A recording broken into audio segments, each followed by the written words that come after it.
Supreme court bail ఇవ్వడంతో rows avenue court కవిత release కు సంబంధించిన వారెంట్ను జారీ చేసింది. దీంతో కవిత తరపు న్యాయవాదులు వారెంట్ కాపీలను తీసుకుని తీహార్ జైలుకు వెళ్లారు. దీంతో ఎమ్మెల్సీ కవిత మరి కాసేపట్లో విడుదలయ్యే అవకాశం ఉంది.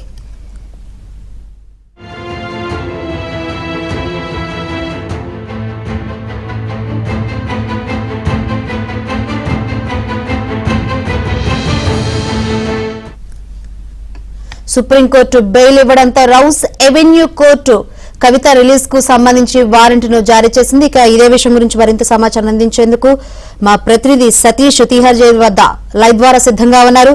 సతీష్, ఎన్నో ఉత్కంఠల మధ్య కవితకైతే బెయిల్ మంజూరైంది. ఎన్ని గంటలకు బయటకు వచ్చారంటే ఎన్ని గంటలకు విడుదలయ్యే అవకాశం ఉంది? ఎస్ శంకరి, బీఆర్ఎస్ ఎమ్మెల్సీ కవితకు సుప్రీంకోర్టులో బెయిల్ మంజూరు చేయడంతో మరి కాసేపట్లో ఆమె తిహార్ జైలు నుంచి బెయిల్ పై విడుదల కాబోతుంది. అయితే ఇప్పటికే రిలీజ్ వారెంట్కి సంబంధించిన పేపర్లన్నింటినీ కూడా తిహార్ ట్రయల్ కోర్టు ఇప్పటికే ఇవ్వడం జరిగింది. ట్రయల్ కోర్టుకు సంబంధించి ప్రధానంగా 10 లక్షల పూచికత్తుతో పాటు అదేవిధంగా సుప్రీంకోర్టు ఇచ్చిన జడ్జిమెంట్ని సైతం కూడా ఈరోజు ట్రయల్ కోర్టులో సబ్మిట్ చేశారు. అనంతరం ట్రయల్ కోర్టు ఇచ్చిన కాగితాలను తీసుకొచ్చి నేరుగా తిహార్ జైల్లో సబ్మిట్ చేయబోతున్నారు. ప్రస్తుతం మనం విజువల్స్లో చూడొచ్చు. పార్టీకి సంబంధించిన ముఖ్య నేతలు అదేవిధంగా మాజీ మంత్రులంతా కూడా కవిత కోసం ఎదురు చూస్తున్నారు. మరి కాసేపట్లో ఆమె తిహార్ జైలు నుంచి బయటికి రాబోతుంది. దాదాపు 5 నెలల కాల వ్యవధి తర్వాత మనతో మాట్లాడేందుకు మంత్రులంతా ఉన్నారు. వారితో మాట్లాడదాం. మాజీ మంత్రి ప్రశాంత్ రెడ్డి గారు సార్, ఎలా చూస్తారు? సుదీర్ఘంగా 5 నెలల తర్వాతకి బెయిల్ మంజూరైంది, ఎట్లా చూస్తారు? చాలా సంతోషం. కొంత ఆలస్యమైన చివరికి ఈ భారత న్యాయ వ్యవస్థ కాపాడింది, నిజాన్ని కాపాడింది, న్యాయం గెలిచింది, ధర్మం గెలిచింది. రేపు రాబోయే రోజుల్లో ఫైనల్ హియరింగ్లో కూడా మా కవిత గారు కడిగిన ముచ్చంలా బయటకు వస్తారనే పూర్తి విశ్వాసం మాకున్నది.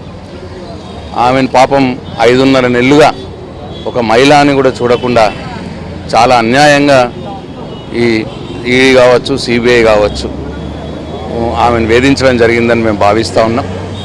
కానీ దీన్ని సర్వోన్నత న్యాయస్థానం దీన్ని గ్రహించి మరి వారు బెయిల్ ఇచ్చినారు. ఆయన బెయిల్ ఇస్తూ ఈ మాట కూడా అన్నాడు, మీరు నిష్పక్షపాతంగా చేయట్లేదు మీ ఇన్వెస్టిగేషన్ ఏజెన్సీలు, మీరు కావలసిన వాళ్ళని చూజ్ చేసుకుంటున్నారు, కావాల్సిన వాళ్ళకి బెయిల్ ఇస్తున్నారు, అప్రూవర్లకు వాళ్ళకి బెయిల్ ఇచ్చి అప్రూవర్లుగా చేసుకుంటున్నారు, అప్రూవర్లు ఇచ్చిన స్టేట్మెంట్ని వాళ్ళ కోర్టులో ఆర్గ్యుమెంట్ పెట్టినారు, అది తప్పు, అది పద్ధతి కాదు, అది కరెక్ట్ కాదు అన్న మాట మాట్లాడినారు. చాలా గొప్పగా మాట్లాడినారు. మరి ఇప్పటికైనా ఈ భారతదేశంలో ఈ ఏజెన్సీలు వారి వైఖరి మార్చుకోవాలి. నిజాన్ని ఏదన్నా ఉంటే తప్పకుండా ఇన్వెస్టిగేట్ చేయాలి. కానీ అకారణంగా ఇన్వెస్టిగేషన్ కంప్లీట్ అయ్యి కూడా 500 పేజీల ఛార్జ్షీట్ వేసి 494 మందిని సాక్షుల్ని విచారించి ఇంకా జైల్లోనే పెడతాం. మరి ఆయన ఈడీ అడ్వకేటు రాజు గారు ఆయన 1.5 గంటలసే వాదించారు కవిత గారికి బెయిల్ ఇయ్యొద్దు అని. అప్పుడు జడ్జి గారు అసహనంగా ఫీల్ అయ్యారు. ఏంటి మీరు ఎందుకు బెయిల్ ఇయ్యొద్దో చెప్పట్లేదు, మీరు అనవసరంగా మీరు అప్రూవర్ల స్టేట్మెంట్లు పట్టుకొని మీరు ఇక్కడ చెప్తున్నారు, ఇది పద్ధతి కాదు అని చెప్పి ఆయన అసహనం వ్యక్తం చేసినారు. మరి మనందరికి తెలుసు ఇవాళ ఈడీలు సిబిఐలు ఎవరి కనుసన్నల్లో నడుస్తున్నాయి, ఎవరి కనుసన్నల్లో నడిచి ఇవన్నీ కూడా చేస్తూ ఉన్నారు, అందరికీ తెలుసు. మంచి పద్ధతి కాదు.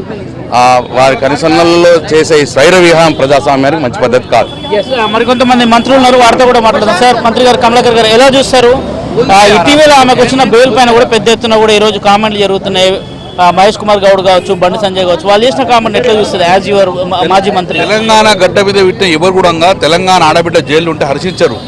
కానీ వీళ్ళు పైశాచిక ఆనందంతో వీళ్ళు ఒక ఆడబిడ్డను 5 నెలలు లోపలించడంగా పశ్చాత్తాపడంగా అత్య ఉన్నత న్యాయస్థానం కంటే మాకు బెయిలిస్తడంగా కడుపు మంటతో ఆ వ్యాఖ్యలు చేసుడు అది నిజంగా సుప్రీంకోర్టు అంత గొప్ప తీర్పిచ్చడంగా వీళ్ళ కళ్ళు ఎరగకపోవడం బాధాకరం. అయినా చాలా శుభ సంతోషం. తెలంగాణ ఆడబిడ్డ మా పార్టీ నాయకురాలు నిజంగా న్యాయం గెలిచింది, అద్భుతమైన న్యాయం తీర్పిచ్చింది కాబట్టి మాకు చాలా ఆనందంగా ఉన్నది. వీఆర్ వెయిటింగ్ ఫర్ ద కవిత. మాజీ మంత్రి శ్రీనివాస్ గౌడ్ గారు ఉన్నారు. సార్, మీరు మొదటి నుంచి కూడా కేసు సంబంధించిన విషయంలో ప్రతిసారి వస్తారు, ములాఖత్లో కూడా కవితను కలిసారు కదా, ఎట్లా అనిపిస్తుంది చివరిగా 5 నెలల తర్వాత బెయిల్ రావడం? అంటే 1 గంటన్నర సేపు ఇద్దరు న్యాయమూర్తులు వాదనలు ప్రతివాదనలు వినడం, వారి నోటి నుంచి అసలు ఆమె దోషి అని చెప్పడానికి అసలు ఏం ఆధారాలు లేవు కదా. అంటే ఆధారాలు లేకుండానే దోషిలాగా 5.5 నెలలు పెట్టినంటే ఒక న్యాయమూర్తి గారి నోటి నుంచి రావడం, 1.5 అవర్ లైవ్లో దేశ ప్రజలు చూడడం, వాళ్ళందరూ కూడా అరే నిజమే కదా ఇన్ని రోజులు కూడా బీఆర్ఎస్ నాయకులు చెప్తుంటే ప్రతిపక్షాలు చాలామంది మాట్లాడారు. న్యాయమూర్తి నోట్లే ఈ అసలు దోషి అని చెప్పడానికి ఏం లేదని చెప్పడం అనేది మాకు చాలా సంతోషం అనిపించింది. న్యాయం అనేది గెలిచింది. ఖచ్చితంగా రేపు కేసుల విషయంలో అంటే ఈ బెయిల్లో వచ్చిన వారిపైన కామెంట్ని ఎట్లా ఇస్తారు సార్? తప్పది. న్యాయమూర్తులు ఇచ్చిన దానికి ప్రభుత్వంతో మిలాఖత్ అంటే ప్రభుత్వం నడిపిస్తుందా న్యాయమూర్తులు అని చెప్పండి? న్యాయ వ్యవస్థను గవర్నమెంట్ నడిపిస్తుందా? వేరే సిబిఐ కానీ ఈడీ కానీ గవర్నమెంట్ నడిపిస్తుంది. న్యాయ వ్యవస్థని న్యాయమూర్తులు నడిపిస్తారు. న్యాయ వ్యవస్థలో వచ్చే తీర్పుని కూడా మనం అవమానపరిచేట్లు మాట్లాడితే ఇంకా ప్రపంచంలో నమ్మేది, దేశం మొత్తం నమ్మేది రాజ్యాంగాన్ని, న్యాయ వ్యవస్థని అవమానపరిస్తే ఎట్లా? బీజేపీ వాళ్ళేమో కాంగ్రెస్ టీఆర్ఎస్ ములాఖత్ అయిందంటారు, కాంగ్రెస్ వాళ్ళేమో బీజేపీ టీఆర్ఎస్. మేము చెప్తున్నాం బీజేపీ కాంగ్రెస్ రెండు ములాఖత్ అయ్యి చేస్తున్నారని మేము చెప్తాం. తప్పవన్నీ ఎవరి పార్టీకి వాళ్ళు ఉంటుంది, అదంతా కాదు. ఒక ఆడపిల్ల చూడాలి, ఒక ఆడబిడ్డగా న్యాయమూర్తి నుంచి వచ్చిన మాటల తర్వాతనన్నా మీరు మంచి స్పందిస్తే ప్రజలు కూడా సమ్మతంగా ఉంటుంది. అన్ని విమర్శల మీదనే చేస్తే పద్ధతి కాదు అది.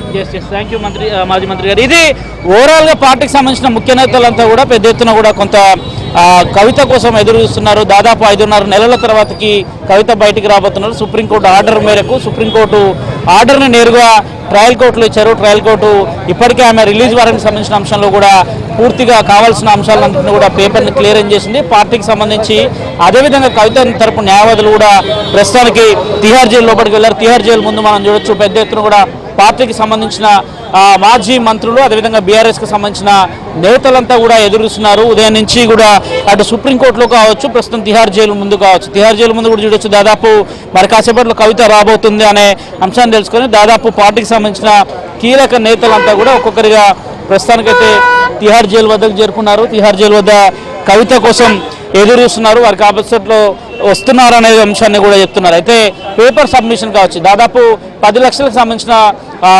పూచికత్తుకు సంబంధించిన అంశాలు వాటి ముందు కూడా తిహార్ జైలు ముందు సబ్మిట్ చేయాల్సి ఉంటుంది. తర్వాతకి అనంతరం ఆమె ఆరోగ్య పరిస్థితి ఏ విధంగా ఉందో కూడా చెక్ చేసిన అనంతరమే తిరిగి బయటికి పంపిస్తారు. ఇప్పటికే కవిత భర్త అయిన అనిల్ కుమార్తో పాటు అదేవిధంగా వారికి సంబంధించిన అడ్వకేట్లు అదేవిధంగా బీఆర్ఎస్ వర్కింగ్ ప్రెసిడెంట్ మాజీ మంత్రి కేటీఆర్ సైతం కూడా తిహార్ జైలు లోపలికి వెళ్ళారు. వాళ్ళంతా కూడా ప్రస్తుతానికైతే ఇతర కార్యక్రమాలు ఎక్కడైతే పెండింగ్కి సంబంధించి ఉంటాయో రిలీజ్కి సంబంధించిన అంశాలకు సంబంధించిన ప్రతి పేపర్కి సంబంధించిన అంశంలో కూడా పూర్తి చేసి నేరుగా కవితను తీసుకురాబోతున్నారు. అయితే ఈ రోజు రాత్రికి ఢిల్లీలోనే బస చేసి రేపు ఉదయాన్నే హైదరాబాద్కు మాజీ మంత్రులతో కలిసి కవిత నేరుగా హైదరాబాద్కి వెళ్ళబోతుంది. అనంతరం కేసీఆర్ని కలబోతుంది. సుదీర్ఘంగా 5.5 నెలల తర్వాతకి కవిత లిక్కర్ కేసులో అరెస్ట్ అయిన నాటి నుంచి అనేక సందర్భాలలో ములాఖాతులు జరిగాయి. అనేక సందర్భాలలో ఆమె ఆరోగ్య పరిస్థితి కూడా బాలేని సందర్భంలో కూడా హాస్పిటల్లో జాయిన్ అయిన సందర్భం కూడా చూసాం. ఎక్కడ కూడా పార్టీకి సంబంధించి ముఖ్యంగా తండ్రి కేసీఆర్ ఎక్కడ కూడా రాని పరిస్థితి నెలకొంది.